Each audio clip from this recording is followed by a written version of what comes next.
धनीपुर गांव में मुंशी नाम का एक व्यक्ति रहता था। उसका एक नौकर था जिसका नाम था गोपाल। गोपाल को कम सुनाई देता था, जिसकी वजह से उसे अपने मालिक से काफी डांट खानी पड़ती थी। एक दिन मुंशी ने अपने नौकर को आवाज लगाई, गोपू, जरा मेरे लिए तंबाकू और हुक्का ले आ। गोपाल ने जैसे ही आवाज सुनी, वो तुरंत एक कच्चा पपीता और जलती हुई मशाल ले आया। लो मालिक, लेकिन मालिक मुझे ये बताओ कि क्या आपके पेट में गड़बड़ है जिसकी वजह से कच्चा पपीता मंगाया है? ये सब देख मुंशी को काफी गुस्सा आया। उसने कहा, अरे बहरे, मैंने तुझसे क्या मंगाया था और तू क्या लेकर आ गया? मैंने पपीता और ये जलती हुई लकड़ी नहीं मंगाई, मैंने तो हुक्का और तंबाकू मंगाया था।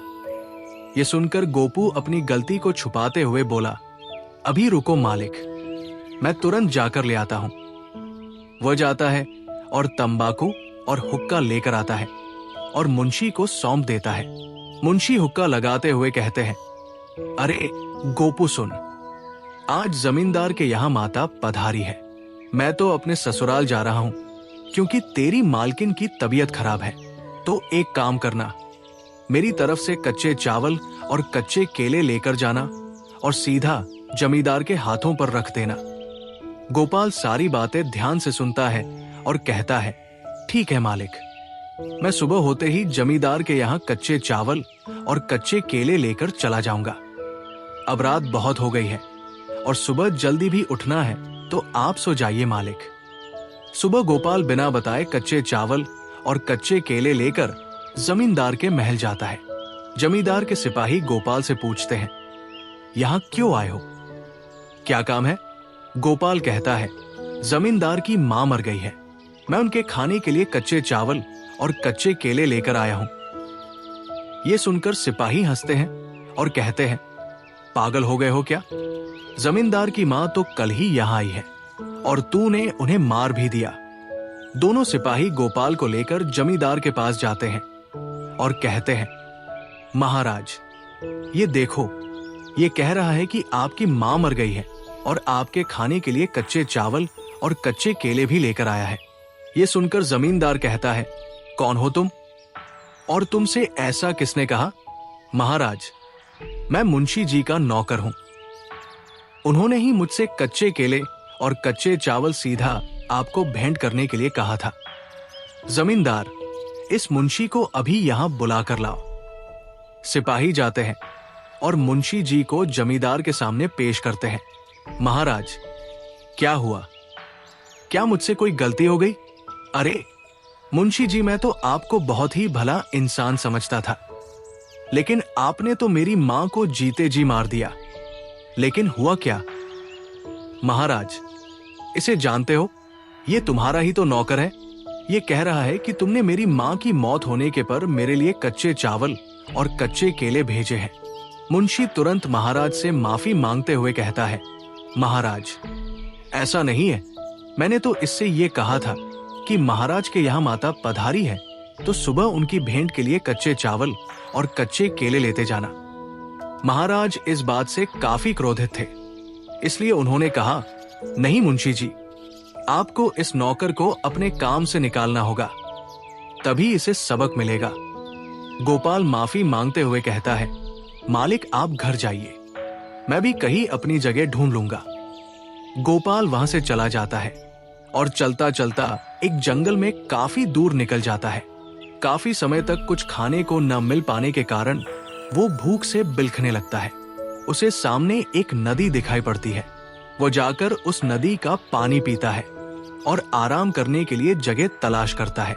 सामने ही एक टूटा फूटा मंदिर होता है, वो उसमें चला जाता है। जैसे ही वो सोने वाला होता है, कुछ आवाज उसे सुनाई देने लगती है, सरदार, सुना है जमींदार के यहाँ माता बैठाई गई है।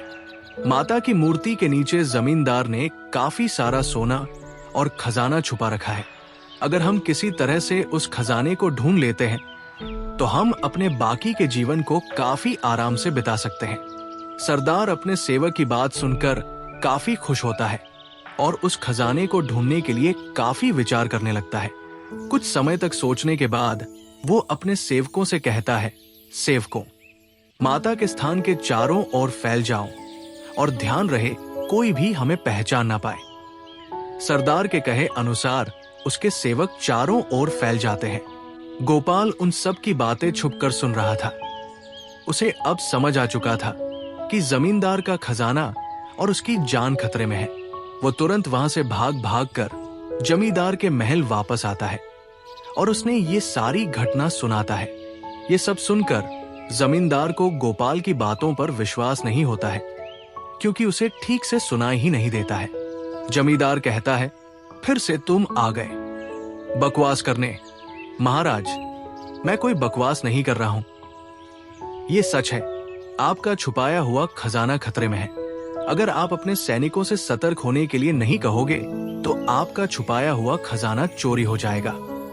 खजाना? कौन सा खजाना? वही खजाना जो आपने काली माता की मूर्ति के नीचे छुपाया हुआ है। जमींदार एक पल के लिए सोचता है कि ये सब इसे कैसे पता है। वो गोपाल से पूछता है, तुम इसके बारे में कैसे जानते हो? महाराज, यहां से जाकर मैं एक जंगल में रुका। मैंने वहां पर एक सरदार को बात करते हुए सुना कि वो सब आपके छुपाए हुए खजाने पर हमला करने वाले हैं। जमींदार तुरंत अपने सैनिकों से कहता है, सैनिकों, अपने हाथों में बंदूक और मसाले ले लो और किसी भी बाहर वाले व्यक्ति को अंदर मत घुसने देना। सभी सैनिक अपने जमींदार की बात मानते हैं और गांव के चारों ओर फैल जाते हैं। उन्हें डाकुओं का एक झुंड मिलता है जो उस खजाने को लूटने आए थे। सभी सैनिक उन्हें घेर लेते हैं और वहीं मार देते हैं। कुछ समय बाद सभी सैनिक महाराज के पास आते हैं और उन्हें ये खबर बताते हैं। ये सुनकर महाराज काफी खुश होते हैं और कहते हैं कि अब हमारा खजाना सुरक्षित है। गोपाल, तुम नहीं जानते तुमने कितना बड़ा काम किया है। तुमने खजाने को ही नहीं, हमारे प्राणों की भी रक्षा की है। इसके बदले में हम आपको एक अशर्फी भेंट करते हैं। और बताओ, तुम्हें और क्या चाहिए? महाराज, मुझे कुछ नहीं चाहिए। मैं तो केवल यही चाहता हूं कि मैं अपने मालिक के साथ रहूं। कृपया आप मेरे लिए इतना ही कर दीजिए। ठीक है गोपाल, जब भी तुम चाहो तुम मुंशी जी के घर आ सकते हो और जा भी सकते हो। धन्यवाद महाराज। इसके बाद मुंशी और गोपाल दोनों एक साथ घर के लिए रवाना हो जाते हैं।